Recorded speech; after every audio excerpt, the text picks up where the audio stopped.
Pemirsa, pandemi COVID-19 yang belum berakhir menjadikan kebiasaan baru bagi masyarakat untuk tetap menjaga protokol kesehatan. Terlebih dengan pelaksanaan masa pengenalan lingkungan sekolah atau MPLS tahun ini yang dilaksanakan secara daring untuk menghindari kerumunan di sekolah.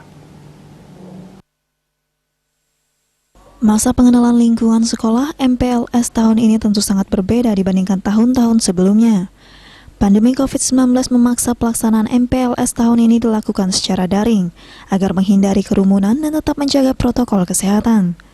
Terlebih dengan penerapan PPKM darurat, MPLS secara daring ini dinilai tidak akan mengurangi makna pelaksanaan MPLS tahun ini.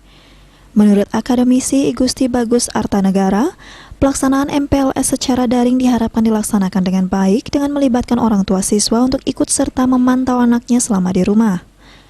Oleh karenanya, MPLS yang sebelumnya hanya diikuti oleh siswa, maka saat ini orang tua ikut dilibatkan untuk mengetahui keberadaan sekolah anaknya masing-masing. Masa pengenalan lingkungan sekolah sekarang ini memang beda dengan yang sebelumnya. Dan kita melihat segi positifnya. Pertama, ini adalah untuk prokes, jadi menghindari para siswa berkerumun.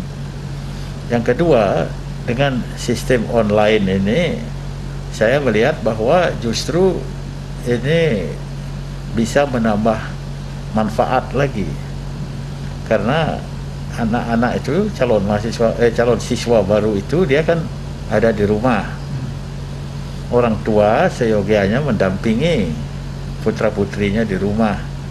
Dengan didampingi oleh orang tuanya, maka mereka juga, orang tua ini akan tahu juga sekolahnya seperti apa. Pihaknya berharap di tengah pandemi COVID-19 dan pelaksanaan MPLS secara daring, para guru bergilir memberikan pemahaman kepada siswanya tentang pendidikan karakter, cinta NKRI, dan pendidikan Pancasila.